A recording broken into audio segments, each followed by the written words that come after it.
ফের অর্জুন সিংকে ষষ্ঠ নোটিশ দিল জগদ্দল থানার পুলিশ। ফের অর্জুন সিংকে ষষ্ঠ নোটিশ দিল জগদ্দল থানার পুলিশ।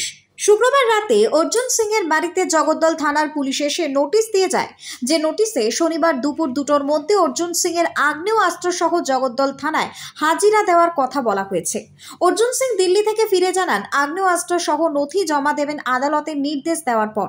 এছাড়াও সিএফএল এর দ্বারা আগ্নেয়াস্ত্র টেস্ট করাতে চান। এটা একদম রাজনৈতিক উদ্দেশ্য প্রণোদিতভাবেই হোক, তাকে হেনস্থা করা হচ্ছে বলে অভিযোগ জানিয়েছেন অর্জুন সিং। আমি জানি না নোটিশটাকে ভ্যালিডিটি আছে কি না আছে, যেখানে অলরেডি মহামান্য আদালত কিছু ইনস্ট্রাকশন দিয়েছেন, তারপরেও নোটিশ দিয়েছে। আমি আগেও বলেছি কি আমি আর্মস জমা করব কোর্ট অর্ডারে, কেন এরা আর্মসকে টেম্পার করতে পারে।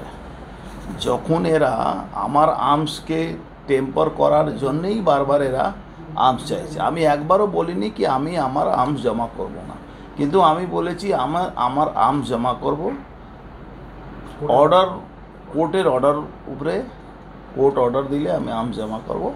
আর আমার একটাই আছে কি সিএফএল দ্বারা সেন্ট্রাল ফরেন্সিক সায়েন্স যে ল্যাবরেটরিগুলো আছে সেখানে এই আর্মসগুলো চেক হবে।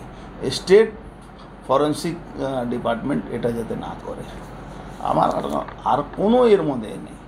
আমি আর্মস জমা করতে রাজি আছি, বাট সেন্ট্রাল ফরেন্সিক থেকে এটা এক্সামিনেশন হবে। ব্যুরো রিপোর্ট, নিউজ বঙ্গ টাইম।